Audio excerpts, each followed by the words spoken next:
interno, ¿no? Cuando falla este esfínter, recién entra en juego el esfínter externo, como vamos a ver ahorita.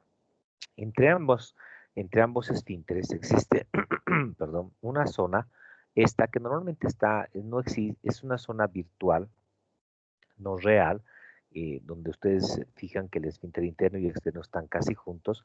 Esto se conoce como espacio interesfinteriano, que en algunas regiones o en algunas patologías, como en los abscesos, por ejemplo, o en las fístulas, hay una verdadera separación en esa región que hablábamos, ¿no? Entonces, esta es la conformación del esfínter anal externo. Fíjense que está formado por los músculos elevadores del ano, el músculo puborectal, decíamos, y todo eso va a formar el esfínter anal externo.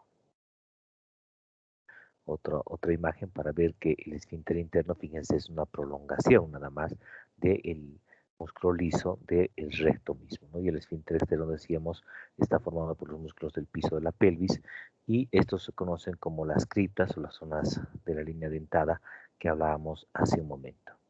Entonces, ¿cuál es la fisiología, cuál es la función principal a nivel de esta región, recto anal, pudiéramos llamar? Fíjense que tiene dos funciones principales. Una de ellas es regular la defecación y la otra es mantener la continencia, ¿no? En relación a la regulación de la defecación, fíjense de que depende de funciones coordinadas de las actividades sensoriales y muscular del ano. Esas dos zonas esfinterianas que habíamos dicho, el esfínter interno y externo, son los que van a regular también la defecación, ¿no? Y estos están inervados por nervios, principalmente del plexo sacro, que vamos a ver después, y eso, la coordinación de estos elementos, pues junto con algunos reflejos importantes, va a hacer que exista una continencia y una regulación de la defecación normal. Entonces, la distensibilidad, el tono, la evacuabilidad, etcétera, del recto, y estas actividades musculares del piso pélvico, la continencia, el volumen, el momento elegido para los movimientos fecales del colon, etcétera, son los que van a regular la defecación, como vamos a ver ahorita. Existen habitualmente causas de incontinencia fecal. Hablamos de incontinencia cuando ese aparato esfinteriano que veíamos hasta hace un ratito no es capaz de mantener la continencia, es decir, permite que el paciente se le escapen gases, heces líquidas o heces sólidas. Entonces, cuando hay incontinencia, existen algunas causas habituales, decíamos, funcional, por ejemplo, en los fecalomas, en la dilatación del esfínter anal interno, etc. Cuando existe una impactación fecal o fecaloma, pues hay una incontinencia funcional por rebasamiento, ¿no? Pues puede ser por discinesia del piso pélvico, dificultad a la regulación, a la relajación más bien esfinteriana durante la defecación, efecto secundario farmacológico, puede ser idiopático o incluso por lesión medular que pueda tener. En el caso de la diarrea, pues el tránsito es de gran volumen, es muy líquido el contenido y eso también puede provocar que haya incontinencia en estos pacientes. Otra causa de incontinencia puede ser la debilidad esfinteriana. Aquí hablamos del aparato muscular mismo y del aparato nervioso, ¿no? La lesión del músculo esfinteriano, que se pueden deber a varias causas, como las causas obstétricas, por ejemplo, accidentes de tránsito, etcétera, incluso cuerpos extraños. Y lesión del nervio pudendo, que tiene que ver con el plexo sacro. Este nervio es el que va a inervar este aparato esfinteriano, y en traumatismos obstétricos también, en neuropatía periférica diabética generalmente, o incluso en la esclerosis múltiple idiopática, puede verse afectado, y de esa forma también verse afectado el tono mismo del esfínter anal, sobre todo el esfínter anal interno. Y la lesión del sistema nervioso central en los pacientes en los que tengan lesiones a nivel central cerebral mismo, ¿no? Ustedes saben que cuando existe una lesión importante, a veces incluso hay una relajación de esfínteres precisamente por ese mecanismo neuronal que decíamos, ¿no? Y la pérdida sensorial, que tiene que ver con la lesión de los nervios aferentes, principales o eferentes, en la incapacidad para detectar el llamado rectal, ¿no? El reflejo rectal que vamos a ver ahorita. Entonces, en la evaluación diagnóstica del ano, fíjense que es muy importante durante la anamnesis, sobre todo, ganarse la seguridad y ganarse la confianza del paciente. Entonces, cuando la paciente es de sexo femenino y el médico o la médico es femenino, pues a veces hay más confianza en ellos, ¿no? ¿no? El problema pasa un poco cuando es de diferente sexo, ¿no? Si el médico es varón y la paciente es mujer, pues ahí hay un poco de problemas, ¿no? Porque esta es una región íntima, etcétera. Es siempre aconsejable que si la paciente es de sexo femenino, esté presente una mujer durante toda la entrevista y más todavía en el examen físico, ¿no? Si ustedes son varones, los médicos, es mejor que esté al lado de ustedes una mujer para darle más confianza incluso a la paciente, ¿no? Si son menores, pues obviamente van a estar sus mamás, etcétera. Si son, si son pacientes a mayores, pues pueden estar ustedes, pedir ayuda o asistencia a enfermería, pedir alguna residente de sexo femenino, etcétera, ¿no? Siempre alguien que esté con ustedes. Y las preguntas deben ser dirigidas, pero no a tal punto de que el paciente solo responda sí, no, sí, no, sino dirigidas en relación a la patología del paciente. La mayoría de los pacientes que consultan en las consultorios por la región o lesiones a nivel de región rectal vienen por sangrados o por algunos datos como dolor en esa región, que vamos a ver ahorita. Entonces, algunos síntomas esenciales que motivan la consulta de esta región son el sangrado y el dolor, decimos, ¿no? Que la mayoría de los pacientes vienen por esas, indicando esa sintomatología. Después pueden también acudir por secreción, esta puede ser mucosa, purulento, fecal o anomalías del ritmo intestinal inclusive, ¿no? Con aceleraciones, es decir, dolores tipo cólicos con deposiciones muy líquidas o constipaciones crónicas. Y se debe registrar además algunas enfermedades asociadas, como la diabetes mellitus, por ejemplo, la enfermedad de Crohn, la colitis ulcerosa, la tuberculosis inclusive, que tiene que ver mucho con lesiones a este nivel. La medicación que el paciente esté tomando, los laxantes en forma crónica, por ejemplo, algunos medicamentos del sistema nervioso central, etcétera, que también pueden enlentecer o aumentar el peristaltismo intestinal. Algunos antecedentes familiares también es importante en algunas patologías e inclusive, fíjense, los contactos sexuales en estas regiones también son importantes para poder entender los mecanismos de lesión, sobre todo del aparato muscular. Lo siguiente que es importante saber es que después de que uno hace la anamnesis tiene que hacer la exploración física. Y en la exploración física generalmente existen por la posición proctológica, que es esta para la evaluación de esta región rectoanal, donde se pone al paciente en decúbito lateral izquierdo, así como están viendo, con el miembro inferior izquierdo extendido y el miembro superior flexionado sobre el interior, sobre el izquierdo, perdón. Y el médico se coloca detrás del paciente para poder ver para poder ver esta región, ¿no? La otra opción que se tiene es colocar al paciente de cúbito ventral, perdón, 2 segundos.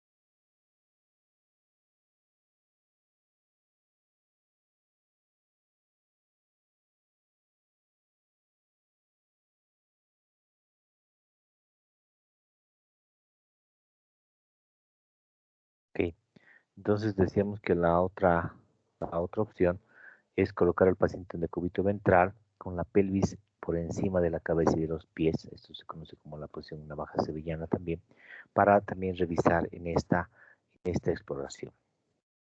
En esta región, fíjense que lo primero que se hace es solamente la inspección, que vamos a ver ahorita cómo se hace la exploración física de esta región, pero para que adelantar un poco se hace la inspección, se separan las regiones glúteas y solamente se observa la región perianal, ¿no? En busca de lesiones como por ejemplo orificios de fístulas y lesiones como hemorroides, salida de secreciones purulentas, sanguinolentas de la región anal, cambios de coloración en la región anal, etcétera. Entonces esa es la inspección y después se hace el tacto rectal, que vamos a ver ahorita cómo es que se hace eso. Entonces, entrando ya a la patología de la región rectoanal, fíjense que la incontinencia anal es una de las causas importantes de consulta. Y esto es importante, ¿no? Que cuando uno no puede controlar voluntariamente la evacuación del contenido intestinal, ya sean heces o gases, heces líquidas, sólidas o gases, se conoce esto como incontinencia, ¿no? Esa es la incontinencia anal, que adelantándonos a lo que vamos a ver después, la incontinencia anal es incapacitante, ¿no? El paciente no puede convivir con el resto de la comunidad siendo incontinente anal, ¿no? Por eso estos pacientes se aíslan generalmente y no entran en contacto con nadie. Fíjense que en la epidemiología, pues la prevalencia va de 1 a 10% de la población, que esto no es nada despreciable, 10% es realmente un alto porcentaje de pacientes que a lo largo de su vida en algún momento van a tener incontinencia. La mitad de todos estos pacientes está en los establecimientos geriátricos, por lo tanto esto nos habla de que a medida que pasan los años hay más riesgo de la incontinencia anal y fíjense que es más en mujeres que en hombres, ¿no? Y esto se debe a la debilidad principalmente del piso pélvico por los partos o los embarazos que pueda tener. Y bueno, esto es lo que decíamos hace un momento, que la incontinencia incapacita a quien la padece, ¿no? Entonces, dentro de las causas de la incontinencia, fíjense que pueden haber alteraciones esfinterianas. Ya habíamos visto que el esfínter está formado por músculo rizo y que este músculo está inervado por nervios, principalmente el pudendo, que van a ser lo que va a controlar precisamente este aparato esfinteriano.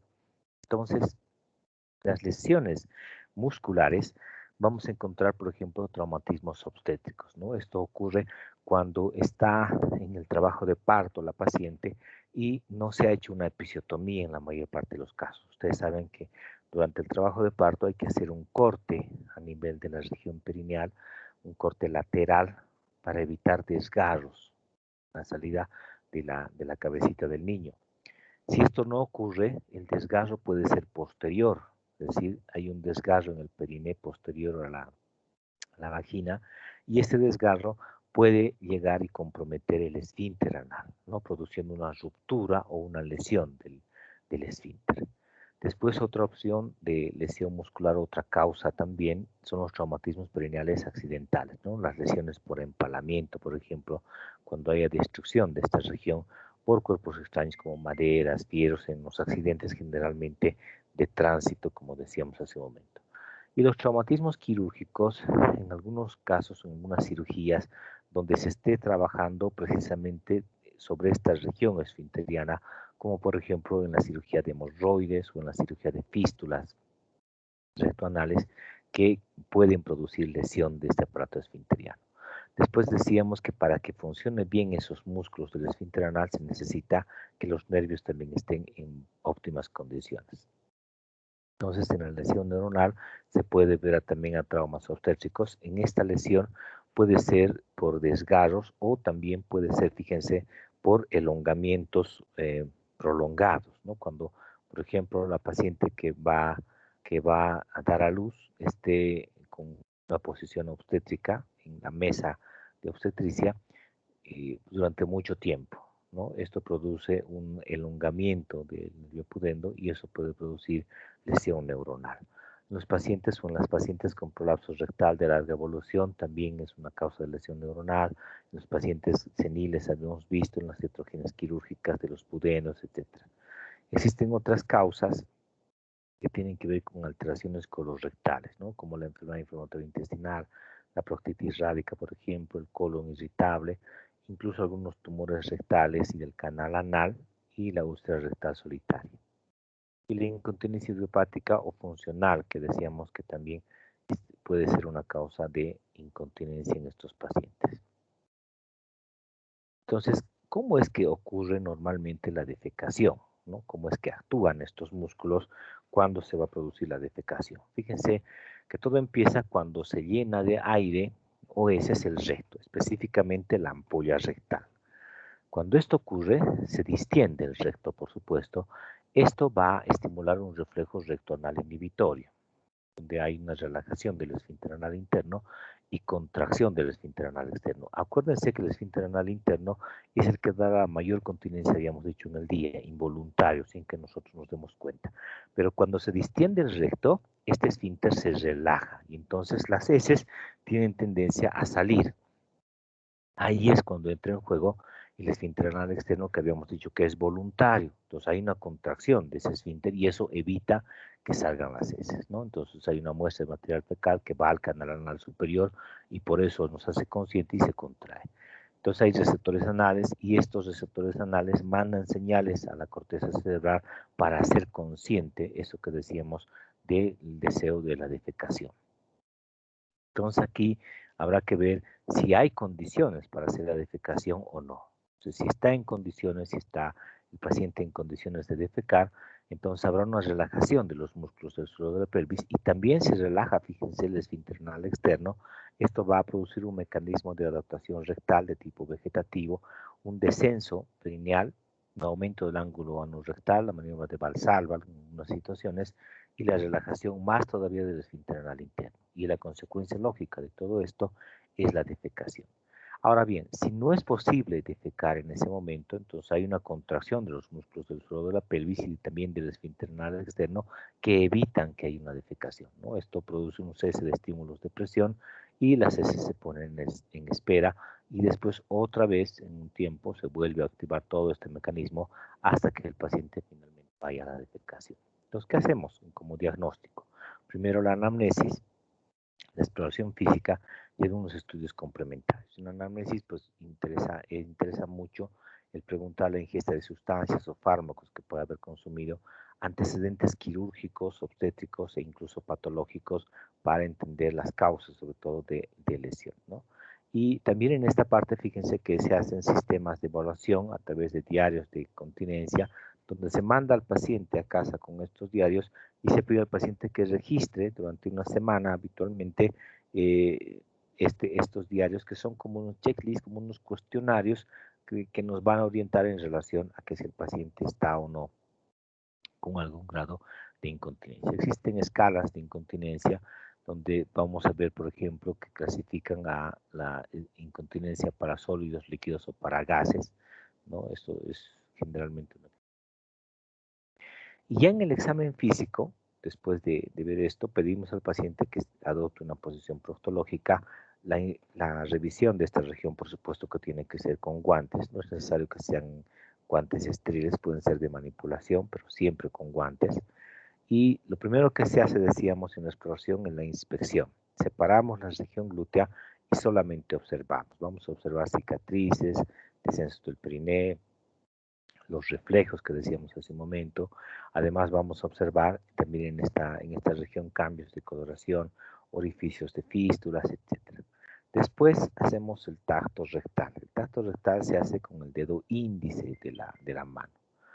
Entonces, lo primero que se hace es algo que se conoce como coqueteo anal, donde se coloca lidocaína en gel, generalmente que sirve como lubricante. Se puede utilizar también vaselina líquida, pero pues quizás es mejor la lidocaína en gel, donde se embadurna solamente la región anal con esta lidocaína.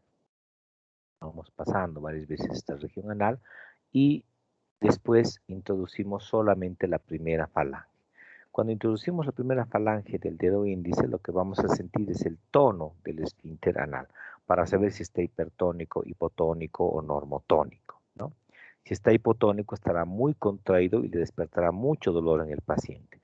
Y si está hipertónico, pues estará muy abierto, muy separado y no dará ninguna molestia, ¿no? Y después recién introducimos el dedo y vamos a ir palpando, fíjense, en un sentido horario o antihorario. Vamos a palpar buscando hemorroides, trayectos de fístulas, orificios fistulosos internos, buscando lesiones neoplásicas como los pólipos, por ejemplo. En el caso del varón incluso vamos a poder palpar la próstata, en el caso de la mujer parte del útero, etc. Después que hemos hecho todo eso, lo que hacemos es, lo siguiente que hacemos es extraer el dedo explorador y fijarnos si el dedo sale manchado de pus, de secreción purulenta, de secreción sanguinolenta, etcétera, ¿no? Entonces, todo eso se conoce como el tacto rectal, que es muy importante que podamos hacer en estos pacientes. Después, como métodos de diagnóstico en la incontinencia, utilizamos la ecografía endoanal, ¿no? La ecografía endoanal que puede ser en 3D inclusive. Esta nos da algunas ventajas porque nos brinda una imagen en 360 grados de la región anal. La precisión diagnóstica es de más del 90%. Nos va a valorar muy bien el aparato esfinteriano y la mayor parte de las veces es bien tolerada por el paciente. Hay algunas situaciones o algunas patologías en las que el paciente no tolera mucho este procedimiento, sobre todo en la fisura que vamos a ver después.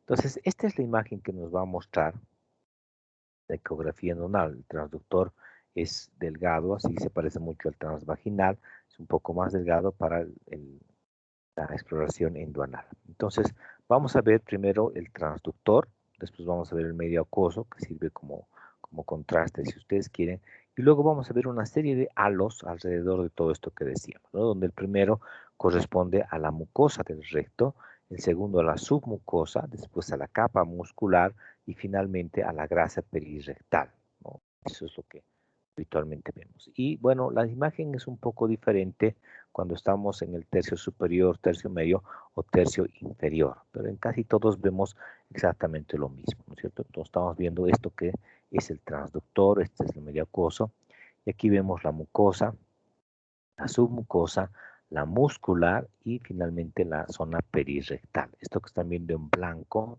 es el aparato esfinteriano, el esfínter interno y el esfínter externo, ¿no? Lo mismo en esta región. Entonces, después va a ser relativamente más fácil poder identificar lesiones esfinterianas, como en este caso, fíjense, hay una lesión o una ruptura del esfínter anal externo, ¿no? Esto que estábamos viendo, que decíamos, fíjense, el esfínter anal externo que está bien cerrado, esto que están viendo en negro es el esfínter interno, ¿no? En este caso, fíjense cómo hay una lesión del esfínter externo, obviamente como es un músculo circular, cuando se corta o se lesiona, se contrae, por lo tanto hay una separación, esta es causa de incontinencia.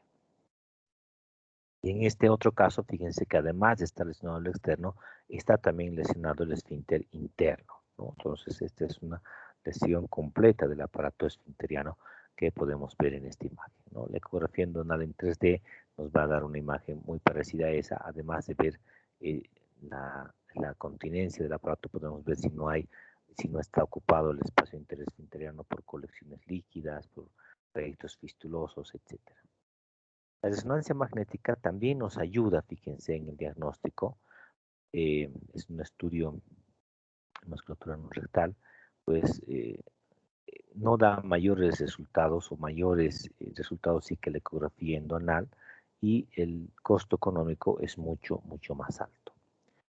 Otro estudio que también se solicita mucho es la manometría, ¿no? La manometría nos va a medir el tono del esfínter anal interno, ¿no? Es un estudio de la actividad motora anorrectal. Puede servir como diagnóstico y terapéutico inclusive en algunos pacientes. Nos va a medir la presión media máxima basal, la presión máxima de contracción voluntaria, etcétera, en estos pacientes, ¿no? Y estos son los trazos que habitualmente vemos en estos pacientes.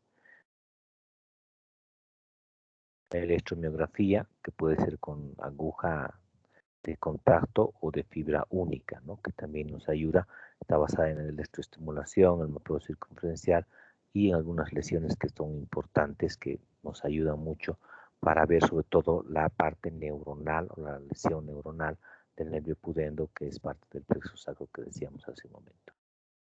La defecografía es otro estudio que también nos ayuda mucho a ver en esta región el comportamiento del aparato esfinteriano. Tiene una valoración radiológica dinámica del territorio anorrectal y sobre todo nos va a medir el ángulo anorrectal, mismo que decíamos, ¿no? Este es un estudio que no es muy cómodo para el paciente. Se pide al paciente que se pone un enema más bien al paciente, luego se pide al paciente que defeque y mientras va defecando se hace fluoroscopía, así como están viendo, para ver el comportamiento y se toman imágenes radiológicas además.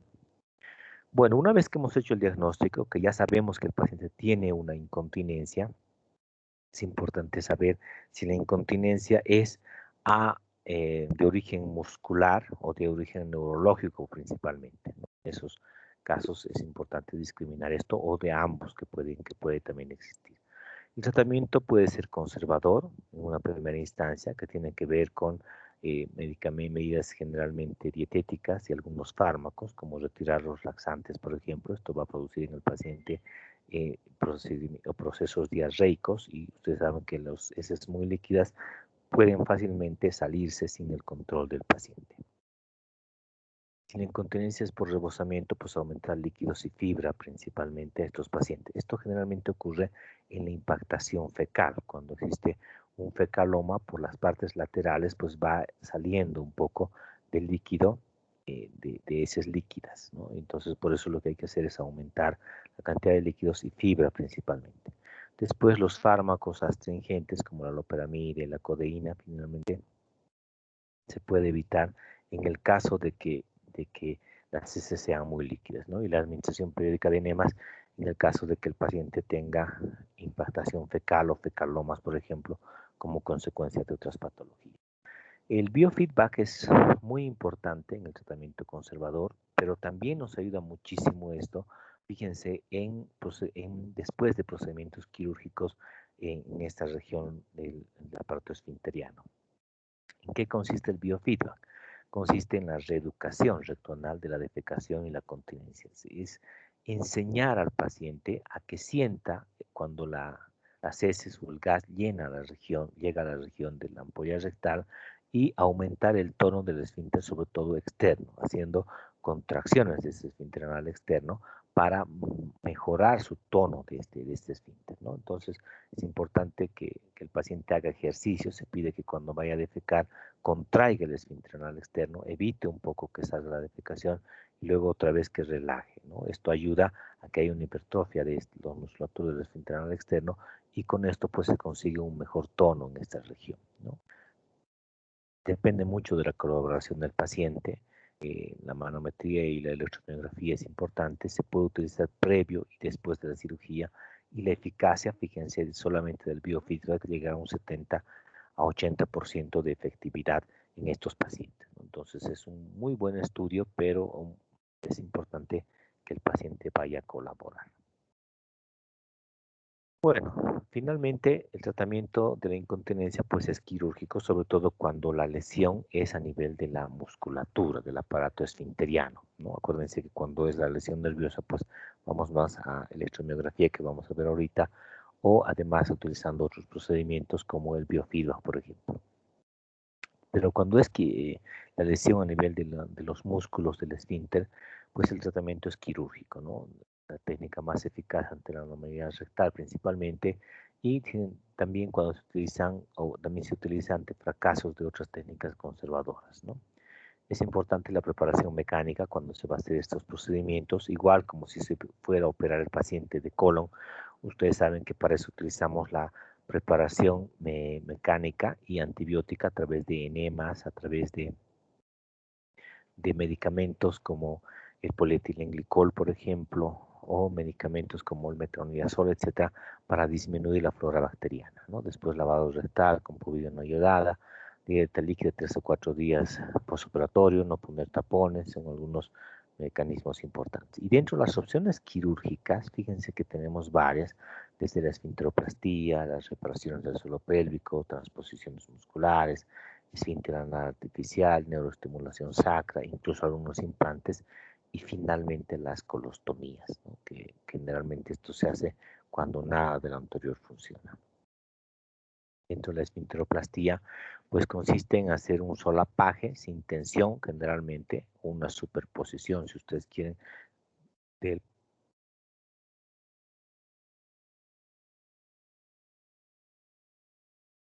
un defecto de 120 y 180 grados. Generalmente no se secciona la mucosa. Si ustedes ven, esta es la región anal y no se ingresa transanal, sino se hace un corte paralelo y desde aquí se llega a este aparato esfinteriano, ¿no? Se puede decir el total o parcial. Los resultados son buenos, 70-85%, pero existen algunos factores de mal pronóstico, como la infección postoperatoria misma y la neuropatía pudenda acompañante, que además se acompañe de lesión neuronal. Generalmente lo que hacemos es identificar los cabos que están separados, después se hace una aplicatura de un cabo sobre el otro utilizando puntos de colchonero generalmente para evitar que esto vuelva a separarse. Absorbible. Después se puede hacer reparación del suelo pélvico con plicatura posterior, anterior o incluso la reparación total. Esto generalmente cuando la lesión es por debilidad del piso pélvico, ¿no? Habíamos visto con algunas mujeres que tienen o que han tenido muchos niños, hay una debilidad del piso pélvico y entonces lo que se hace es, además de tratar el problema de la incontinencia, tratar otros problemas como por ejemplo cistocele, problemas de descenso de la cúpula vaginal, etcétera. Otro procedimiento que se utilizaba es la operación de Stirch, que consistía en un cerclaje, que consistía en rodear con una banda de tejido, hacer una jareta alrededor del ano y aumentar con esto pues el cierre de esa región, ¿no? Tiene muchas complicaciones y prácticamente hoy en día no se utiliza. Después, otro procedimiento que también se utiliza es la transposición muscular, es decir, esto es como una rotación de colgajo de la parte muscular para aumentar el tono en esta región. La glacioloplastia dinámica es parte de esta transposición muscular, donde se toma, fíjense en cuenta, musculatura del muslo mismo del paciente para llevar y rodear al aparato esfinteriano y de esa forma ayudar en el tono, al ser este un músculo voluntario, pues ayudar en el tono de este esfínter.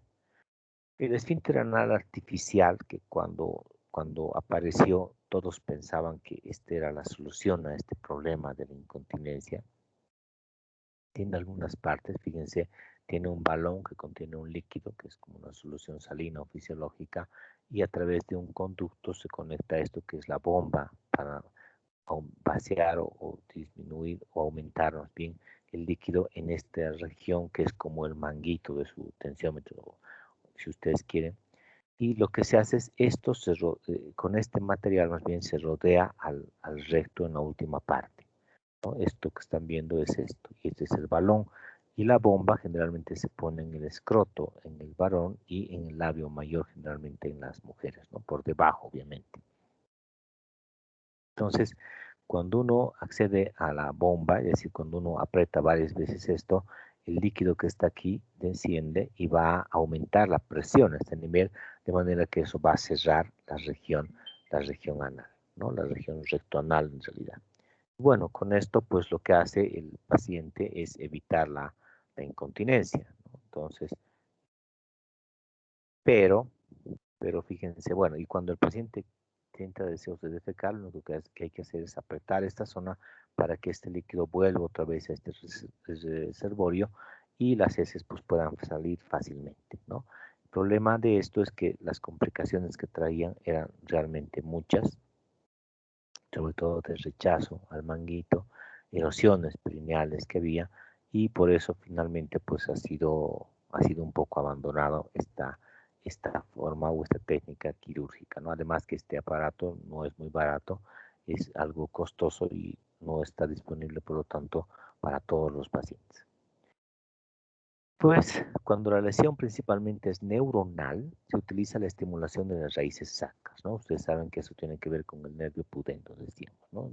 Una técnica que todavía está en desarrollo, tiene que ver con la introducción de electrodos, ¿no? Generalmente de prueba primero en la fase 1 y después en la fase definitiva, ¿no? El sitio por donde se introducen estos electrodos es S3 y S4 en ese espacio precisamente, y con el electrodo de prueba se queda el paciente 3 semanas. Si en esas 3 semanas hay mejoría, se identifica mejoría en el tono del esfínter, entonces se pasa a la fase 2 ya dejando un electrodo definitivo, ¿no? Está indicada en las incontinencias graves, pero lo importante aquí es que el esfínter anal externo pues debe estar íntegro, no debe estar lesionado ni debe estar reparado tampoco, ¿no? Pues, la mayor parte de las veces son satisfactorios los resultados de más del 70% y tienen pocos efectos secundarios como el dolor local, etcétera. No se conoce mucho el mecanismo, pero la estimulación, esto produce a que haya mayor contracción de esta zona esfinteriana.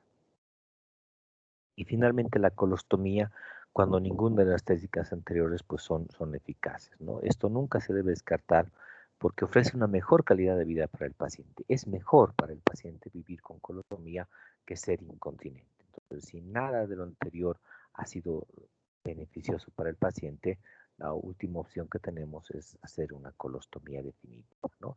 Y la colostomía que antes, fíjense que era algo gravísimo para el paciente porque significaba tener una ostomía en la región abdominal, con una bolsa de ostomía todo el día, con eliminación de gases, de heces y con una consecuencia de que no esté mucho en contacto con otras personas, etcétera, ha cambiado hoy en día, ¿no? Hoy en día tenemos bolsas que vienen con carbono, que inactivan prácticamente los olores en esta región, incluso algunos vienen perfumados, etcétera. Y hoy en día en los pacientes que tienen colostomías definitivas incluso se hacen lavados de las ostomías como enemas, si ustedes quieren, y muchas veces estos pacientes no requieren, fíjense, ni siquiera la utilización de bolsas de colostomía, ¿no? El paciente ingresa en la ducha antes de irse a su trabajo en la mañana, se hace un lavado como un enema y después se coloca simplemente una gasita en la región de la ostomía, ¿no? Y puede hacer todas sus actividades normales y en la noche cuando vuelve a casa se hace otro enema y con eso los pacientes no necesitan ostomía, ¿no? Es cuestión de educar un poco a estos pacientes. Hay también los clubes de los ostomizados, ¿no? Que son muchos pacientes que se reúnen y pues entre ellos mismos van compartiendo algunos tips, etcétera, mejorando y ayudándose unos a otros a vivir con una ostomía, que es más beneficiosa para el paciente que vivir incontinente. Bueno, entonces en la incontinencia anal decíamos que puede haber lesión anatómica o no. Si hay lesión anatómica significa que hay lesión muscular de ese aparato esfinteriano. Entonces aquí estaría indicado la esfinteroplastía, si es que hay una lesión muscular. Esto se debe reforzar siempre con el biofeedback. Acuérdense que el 70-80% de los beneficios del biofeedback también es después de la parte quirúrgica. Y si no funciona, pues se puede hacer estimulación de las raíces o nervios sacros, ¿no? La esfinteroplastía. Después otra opción es utilizar el esfínter artificial o la glacioloplastia dinámica. Y si nada de esto funciona, finalmente la colostomía. Ahora, si no hay una lesión anatómica, si la lesión es neurológica, el tratamiento generalmente es médico, ¿no? Utilizando, disminuyendo la utilización de laxantes, etcétera, va a depender un poco de la causa. Y el biofeedback que también es muy importante, ¿no? Y la estimulación de las raíces sacras, si no funciona el biofeedback, y si es eficaz, pues eso va bien, y si no, también puede terminar en una colostomía. Vamos a ver otras patologías también de esta región anal, como es la enfermedad hemorroidal. Fíjense que eso tiene que ver de la palabra hemorroide del griego, aima, que significa sangre, y rein, que significa fluir. En esta región específicamente, ustedes saben que existen plexos hemorroidales que van a ser parte de la irrigación venosa del recto. En la parte inferior, la parte distal del plexo hemorroidal inferior, fíjense que estos hemorroides o estos plexos hemorroidales están rodeados de algunas otras estructuras, ¿no?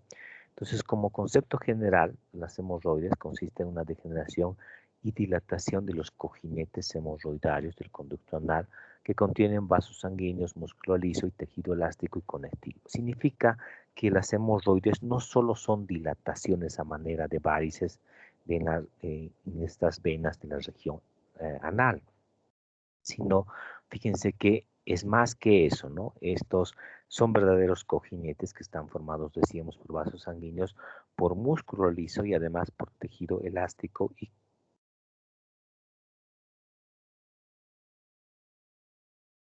acción de estos va a producir las hemorroides. En relación a la localización, existen tres hemorroides o tres hemorroides principales, ¿no? Y esta localización es muy importante que ustedes recuerden porque es algo que vamos a ver en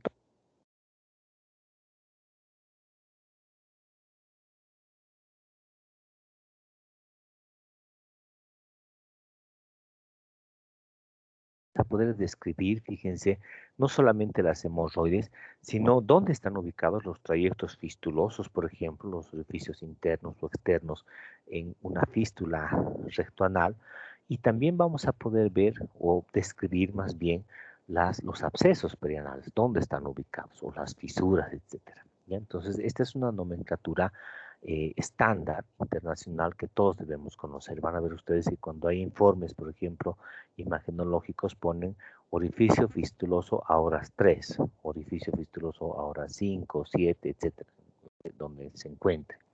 Lo mismo en las hemorroides, ¿no es cierto? Van a poner hemorroides internas o externas a horas 5, a horas 7, a horas 11, etcétera. Por eso es importante saber ese sentido horario en esta región.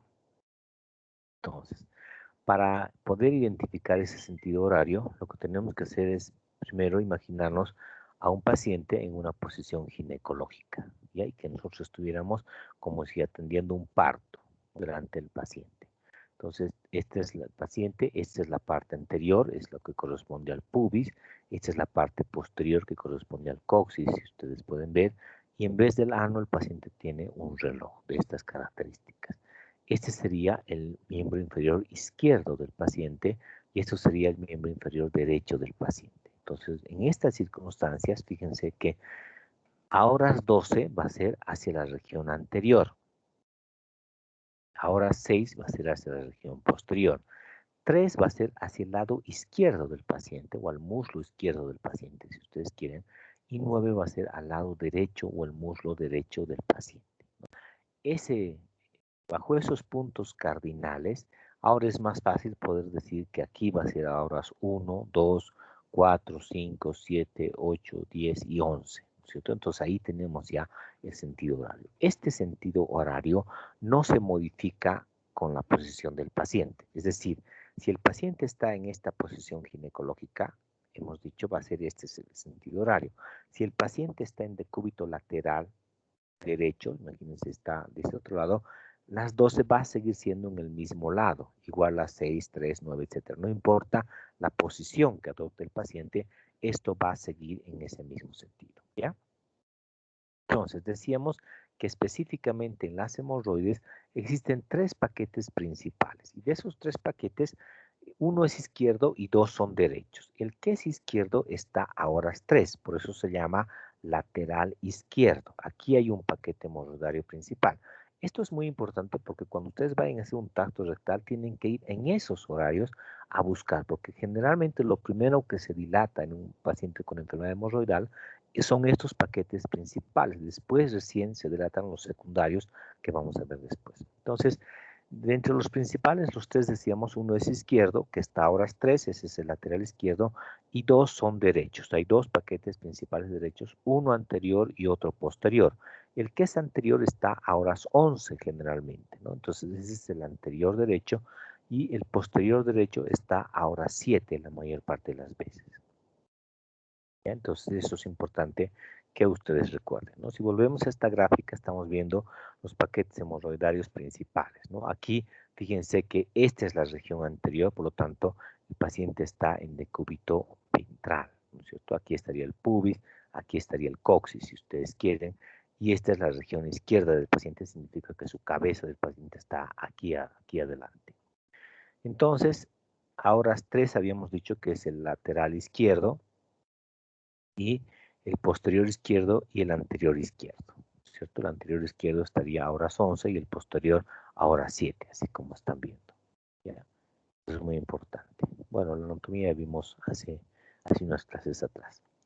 En relación a la incidencia, fíjense que en estas hemorroides sí afectan igual a ambos sexos, ¿no? Por encima de los 50 años, la mitad de la población tendrá algún grado de enfermedad hemorroidal, ¿no? Entonces esto también es importante de ver, igual que en la incontinencia que habíamos visto que a medida que pasan los años, muchos pacientes, hasta un 10% de la población, pueden tener incontinencia. En las hemorroides, fíjense que 50% por encima de los 50 años, algún grado de hemorroides va a tener. La prevalencia en Estados Unidos es de 4.4%. Es muy rara por debajo de los 30 años. En gente joven es muy raro que tengan hemorroides, excepto en el embarazo y en el puerperio, ¿no? En esas condiciones, pues a veces está presente las hemorroides. ¿Por qué en el embarazo es más frecuente, ¿no? Porque decíamos que en ellas sí se puede encontrar. Resulta que durante el embarazo ustedes saben que se aumenta la producción de algunas hormonas, ¿no? Hormonas principalmente para la conservación del producto, como es los estrógenos o la progesterona, por ejemplo. Y estas hormonas Estas hormonas lo que hacen es producir una relajación de la musculatura lisa de las venas principalmente, ¿no? Entonces las venas en las mujeres embarazadas, eh, viéndolo desde otro punto de vista, son más flácidas, ¿no? Las venas son más flácidas porque el tono mismo de esa musculatura está relajado, ¿no? Entonces eso predispone a que estos, al ser más flácidas, se llenen de mayor cantidad de sangre y se dilaten, por supuesto, ¿no? Ahora bien, ustedes saben que las mujeres en la gestacional, sobre todo en el tercer trimestre de embarazo, cuando el útero está ocupando la mayor parte de la cavidad abdominal, lo que hace el útero es comprimir la vena cava inferior. Esta vena cava, si ustedes recuerdan, está justo delante de la columna vertebral, delante de los cuerpos de la columna vertebral, y al apoyarse el útero hacia la región posterior, comprime esta vena cava. Por lo tanto, aumenta la presión en la parte distal del cuerpo. La sangre que viene de las extremidades inferiores está aumentada la presión porque hay una disminución o una disminución de la luz de la vena cava por la compresión extrínseca del útero, si ustedes quieren. Eso explica por qué en las mujeres embarazadas tienen mayor tendencia, por ejemplo, a las varices de miembros inferiores, porque la presión está aumentada y porque además ya hemos visto que hay una flacidez en el sistema venoso. Lo mismo ocurre a nivel de la región rectoanal.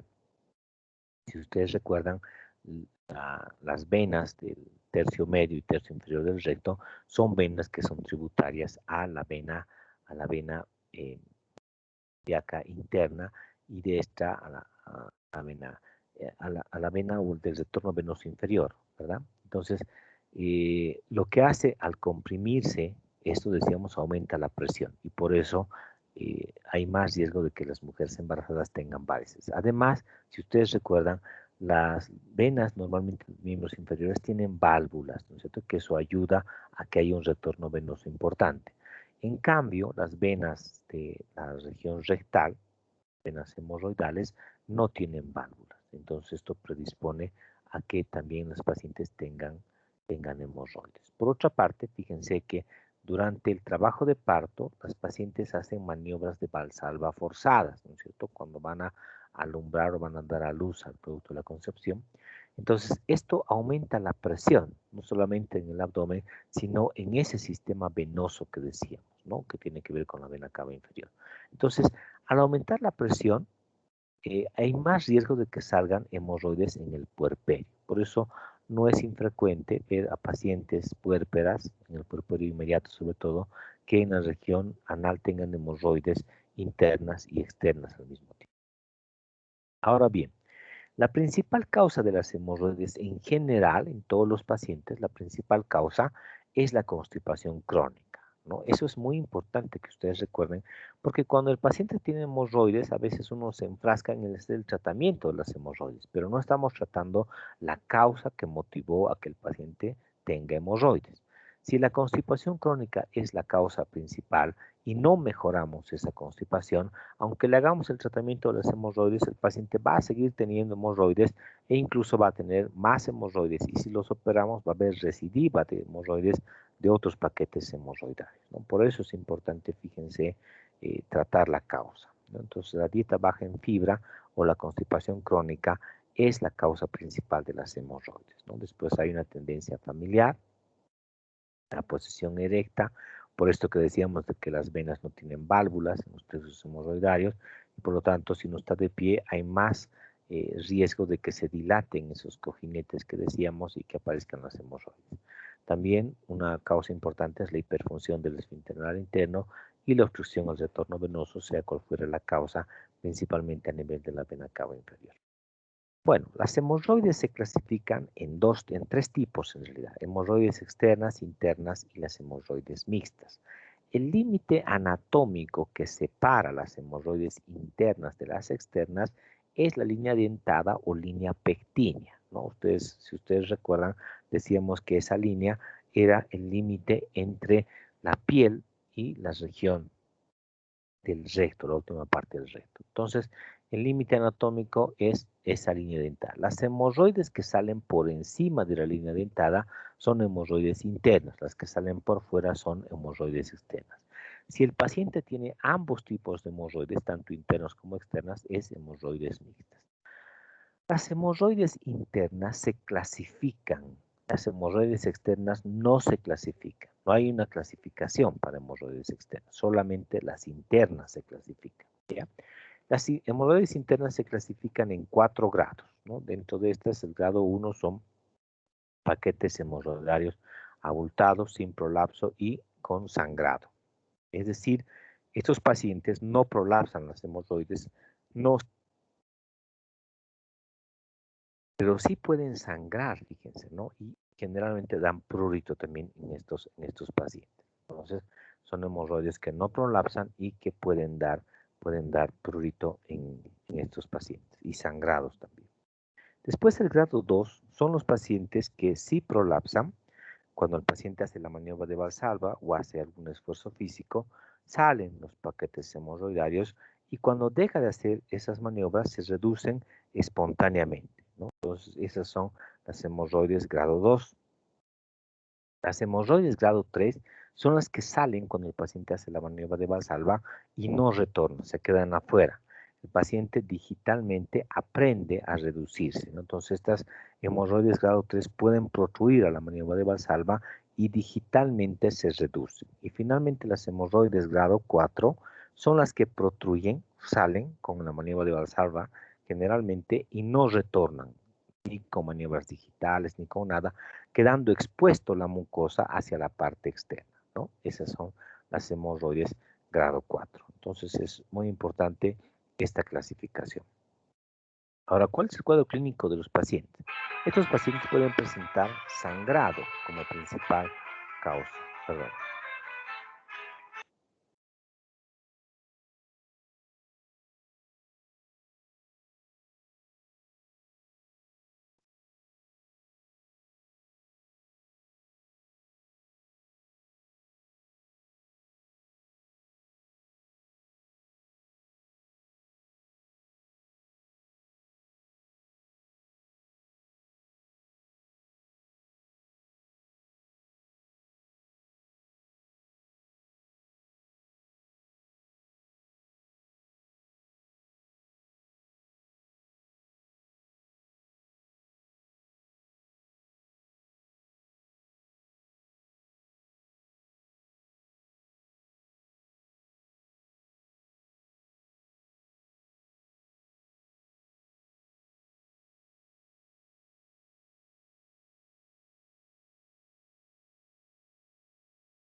Hola, ¿me escucha?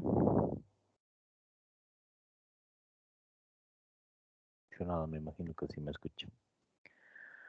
Bien, decíamos entonces que eh, el sangrado, pues es uno de los principales datos de los pacientes con hemorroides. De hecho, es un principal motivo de consulta de estos pacientes. Puede haber sensación de prolapso, ¿no? Sobre todo en los hemorroides grado 3 y peor en los grados 4. Sensación de evacuación incompleta también, puede haber flujo mucoso, a veces secreción fecaloidea inclusive. Y el prurito anal, que es muy frecuente en todos los grados y también las escoriaciones perianales, ¿no? Entonces, ese es el cuadro clínico la mayor parte de las veces. Las hemorroides externas, por otra parte, acuérdense las que salen por fuera de la línea dentada y que estas decíamos que no se clasifican, tienen muy pocos síntomas. La mayor parte de las veces pasan desapercibidos. No puede haber una sensación de cuerpo extraño, esto les dificulta en la higiene en la zona y la mayor parte de las veces pasa así, salvo cuando se complican, ¿no? Y generalmente cuando se complican hacen esto que se conoce como la trombosis hemorroidaria. Es muy frecuente que se trombosen las hemorroides externas, pero muy infrecuente, o sea, muy raro que las hemorroides internas se trombosen. Generalmente las externas son las que se trombosan. Entonces pueden ser únicas o múltiples, el dolor generalmente es intenso, hay una masa perineal, hay un aumento de tamaño progresivo, sangrado por erosión del trombo y un edema importante. Ustedes saben que en esta región hay muchos receptores nerviosos, por lo tanto es una zona muy, muy inervada y esto despierta mucho dolor en el paciente. Cuando hablamos de trombosis hemorroidaria, significa que se llena de trombos estos paquetes hemorroidarios, de coágulos, en otras palabras. Eso distiende la piel en esta región y es como si le estuvieran pellizcando, si vale el término, esta región, como si alguien estuviera pinzando con una pinza. Imagínense el dolor que sienten estos pacientes, que no encuentran alivio en ninguna posición, ¿no? Ni sentados, ni recostados, ni nada. Entonces despierta mucho dolor. Y lo que generalmente se hace el tratamiento es la trombectomía, ¿no? A veces no se necesita ni siquiera colocar anestesia, simplemente hacer una asepsia y con un bisturí muy delgado se hace un corte sobre esta zona que está así dilatada, distendida, y van a ver ustedes que apenas hagan un corte, salen los coágulos a la parte externa. Y eso automáticamente mejora al paciente y quita el dolor en forma inmediata, ¿no? Después lo que hay que hacer es sacar todos los coágulos y simplemente hacer una compresión en esta región y esa compresión evita que haya sangrados posteriores. Muy rara vez se necesita colocar un punto en esta zona porque la mayor parte de las veces no sangran esto, ¿no? Simplemente ese es el tratamiento. Entonces, ese es el tratamiento de la trombosis hemorroidaria, que es una complicación de las hemorroides externas, acuérdense. Puede haber trombosis hemorroidal múltiple. En el caso de las internas, el tratamiento cambia, no se hace una trombectomía como hemos visto, sino se hace una cirugía, como vamos a ver después. Entonces, en relación al diagnóstico, pues es importante la anamnesis, ¿no? Aquí vamos a preguntar antecedentes, sobre todo de constipación crónica. Acuérdense que esa es la principal causa de las hemorroides, antecedentes familiares, etcétera. Y vamos a indagar en que si el paciente siente un prolapso de una masa, si se reduce o no, etcétera. Entonces, este interrogatorio debe ser minucioso y después vamos a la exploración física, primero haciendo el tacto rectal. Ustedes saben que hay dos partes del tacto rectal, una que es la inspección que decíamos, y donde vamos a separar simplemente la región glútea y vamos a pedir al paciente que puje o haga la maniobra de Valsalva. Y ahí vamos a poder ver si salen los paquetes hemorroidarios, si estos salen y se reducen espontáneamente o si se quedan afuera. Después hacemos el tacto rectal propiamente dicho y ahí vemos si los que estaban afuera se reducen con maniobras digitales, hablaríamos de un grado 3 y si no se reducen a pesar de eso, pues estaríamos hablando de un grado 4. Después lo que se debe hacer es la anoscopía. Este es el anoscopio que sirve para ver la región anal, ¿no? Y la rectosigmoidoscopía que también nos ayuda sobre todo a diferenciar de otras causas de sangrados, ¿no? No todo lo que sangra en el paciente transrectal se debe a las hemorroides. Pueden haber sangrados también de otra causa, como por ejemplo los pólipos, la enfermedad diverticular, etcétera, que a veces se puede todo eso observar con el rectosigmoidoscopio. Entonces, una vez que tenemos el diagnóstico y que sabemos que el paciente está con hemorroides, el siguiente paso es hacer el tratamiento. Ese tratamiento puede ser médico o quirúrgico. ¿De qué va a depender? Va a depender de los grados que tenga el paciente en las hemorroides internas sobre todo. En los grados 1 y grados 2 generalmente van a un tratamiento no quirúrgico o tratamiento médico, ¿no? También llamado tratamiento conservador. Entonces aquí nos interesa hacer cambios en los hábitos defecatorios. Habíamos dicho que la constipación crónica es la principal causa de las hemorroides, entonces tenemos que hacer que las heces sean más blandas para que el paciente no haga la maniobra de Valsalva, no puje y eso evite que salgan hemorroides. Entonces aumentamos la ingesta de líquidos, aumentamos la ingesta de elementos ricos en fibra, evitamos algunos alimentos irritantes, se pueden utilizar medicamentos tópicos principalmente en supositorios o en cremas, combinaciones de corticoides generalmente y anestésicos como la lidocaína al 2%. Esta combinación de corticoides y anestésicos lo que hace, fíjense, es esclerosar en parte estas hemorroides, de manera que si tenemos pacientes con hemorroides grado 2, en el tiempo van a aparecer grado 1 y después van a desaparecer. Y los que tenían grado 1 van a terminar desapareciendo, ¿no? Se puede utilizar también los semidubios o baños de asiento, ¿no? Estos baños de asiento son importantes en el alivio del dolor también que sienten estos pacientes. Consiste en colocar agua tibia en un bañador, por ejemplo, de unos 3 o 5 litros de agua y diluir un sobre de ácido bórico o colocar manzanilla y que el paciente se siente sobre el agua, de manera que la región glútea y la región perianal estén sumergidos en ese agua tibia que decíamos, ¿no? Esto ayuda mucho al dolor, principalmente porque relaja la musculatura del esfínter anal y es muy beneficioso para los pacientes. Después, en algunos hemorroides se puede utilizar las ligaduras en banda elástica, hacer procedimientos de escleroterapia, fotocoagulación con rayo infrarrojo o la crioterapia. Esta es la ligadura en banda, fíjense, este es el aparato que sirve para ligar, está indicado en los hemorroides grados 1 y grado 2, contraindicado en pacientes con trombosis hemorroidaria, en los pacientes con HIV o los que tengan anticoagulación principalmente. La tasa de éxito, fíjense, va hasta un 94% generalmente. Entonces decíamos que este es el equipo que se va a utilizar, este es el caucho o la goma que va a servir para la ligadura mismo, este es el equipo que sirve para cargar esta parte. Esto se conecta aquí y luego se conecta este caucho y se va a avanzar el caucho hasta que quede finalmente puesto en esto que están viendo, ¿no? Que es nada más que esto. Entonces, lo que se hace es introducir por esta parte central, esto es como un tubo, hagan de cuenta, se puede colocar una pinza y aquí estamos viendo el paquete hemorroidario, ¿no? Entonces tomo una pinza Alice, así como están viendo, se tracciona la pinza Alice y luego este aparato, que es esto que decíamos, se hace avanzar hasta llegar a la base misma del paquete hemorroidario. Luego tiene como un gatillo, hagan de cuenta, uno acciona esto y esta goma que estaba aquí sale hacia la parte interna para ligar la banda, ligar el paquete hemorroidario, así como están viendo. Hoy en día también se hacen macroligaduras en la mucosa, en hemorroides que son un poco más grandes, que se puede tomar de hasta 1 centímetro inclusive de paquetes hemorroidarios, ¿no? Entonces, esos son parte de la ligadura en banda. Después esto, con el tiempo, produce una isquemia por la compresión de este caucho, una necrosis y se cae finalmente hacia el recto y eso pues no demora o no demanda ningún otro procedimiento en estos pacientes. La escleroterapia pues se utilizaba generalmente fenol al 5%, quinina, urea inclusive, el éxito era muy bajo y la recidiva era altísima en estos pacientes. Se pensaba que colocar estas sustancias esclerosantes, inyectar en otras palabras en el paquete hemorrario, iba a hacer que desaparezca, ¿no? Lamentablemente la recidiva es muy alta y por lo tanto no se utiliza. La fotocoagulación con rayo infrarrojo pues se utiliza también en hemorroides grado 1 y grado 2 y tiene una tasa de hasta un 93% de éxito, ¿no? Esto lo que se hace es introducir dentro del paquete hemorroidario y se introduce como, es como una aguja, hagan de cuenta, se introduce dentro del paquete hemorroidario y después se produce una quemadura en 360 grados, ¿no? De rayo infrarrojo. A medida que uno va retirando la aguja que está, acuérdense, dentro del paquete hemorroidario, va coagulando en 360 grados y así es como también se puede resolver estos casos. La crioterapia se utilizaba antiguamente, el nitrógeno líquido era lo que se utilizaba.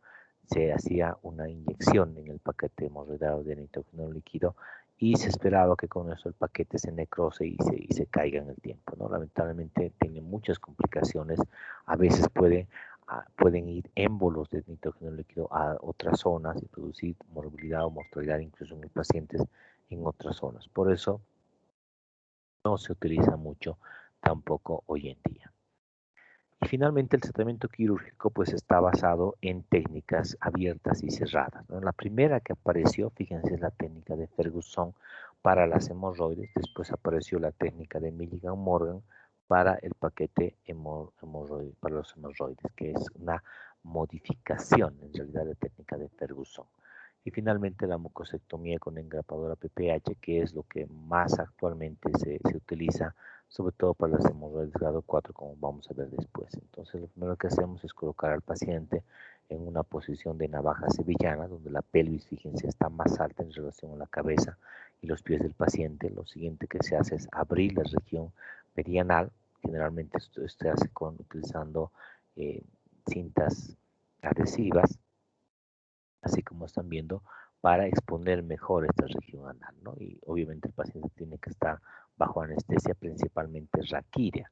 En la mayoría de los procedimientos quirúrgicos proctológicos se utiliza la anestesia raquidia porque esta anestesia relaja el esfínter anal interno. Entonces, eh, ayuda mucho a que no haya lesiones iatrogénicas en estos pacientes. Entonces, en la técnica de Milligan, Morgan y Ferguson, en realidad, lo que se hace es tomar el paquete hemorroidario. Fíjense, esta sería la línea dentada.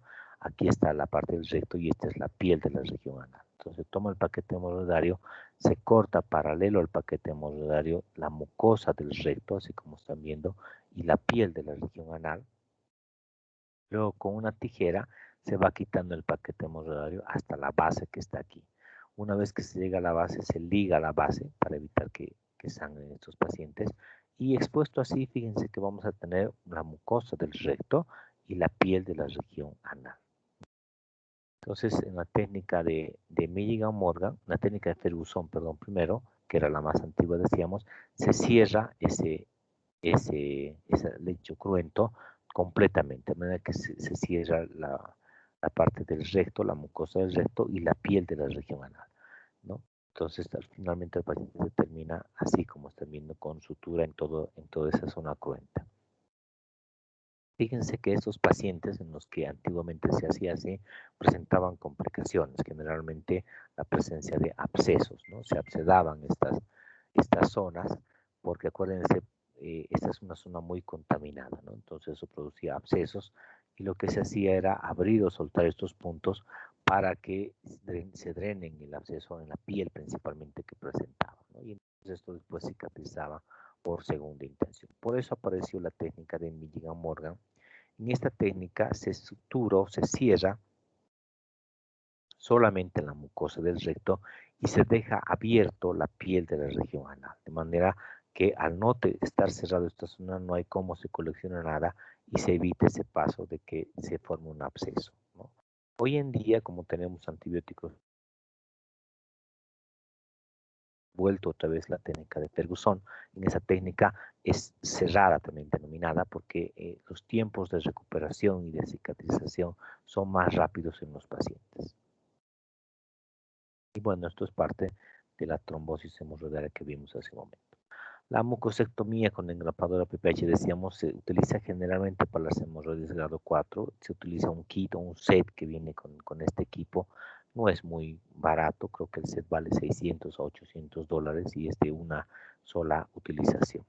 Entonces se utiliza esto que es un stapler, una sutura mecánica, si ustedes quieren, para hacer este procedimiento, ¿no? Aquí la idea es toda esta mucosa que está redundante, incluyendo el paquete hemorroidario, se corte para tener una mucosa normal, ¿no? Esa es un poco la idea en estos paquetes hemorroidarios.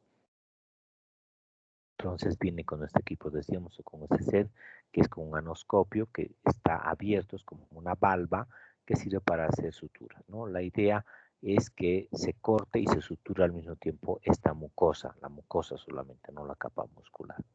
Entonces, este es un equipo de sutura mecánica donde si nosotros giramos esta perilla que tiene aquí abajo en un sentido antihorario, esto que están viendo en verde, que se llama yunque, se va a separar de esta parte que es la parte de la sutura mecánica misma.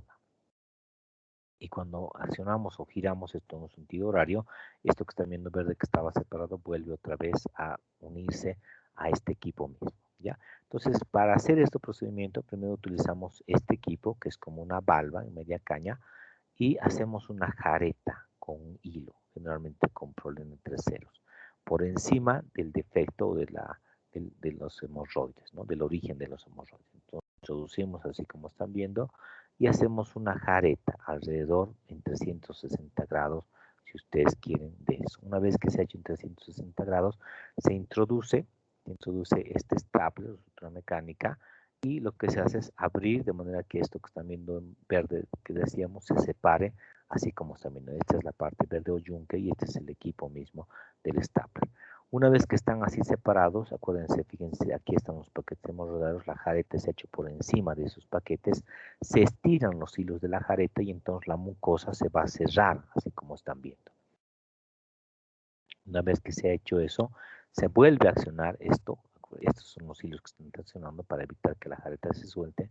Se vuelve a cerrar, decíamos, este stapler o sutura mecánica, de manera que este yunque va a volver a juntarse con este negro, así como están viendo. Y la mucosa redundante va a quedar dentro del equipo mismo. Y después, esto tiene un gatillo, fíjense, este rojo es el seguro, retiramos el seguro y simplemente apretamos este mango al equipo mismo, ¿no? Y eso lo que va a hacer es suturar en esta región y cortar al mismo tiempo. Y después se retira con la mucosa redundante dentro. Después que se ha hecho eso, fíjense, esta es la imagen que va a quedar anatómico, donde ustedes ven, esta es la sutura mecánica que se ha realizado en esta zona, pero si ustedes comparan, así es como el paciente esta región y después del procedimiento pues se vuelve completamente anatómico toda esta región, ¿no? Entonces eso es muy bueno que recordemos. Bueno, estamos lamentablemente a tiempo. La semana que viene vamos a continuar con el avance de la materia.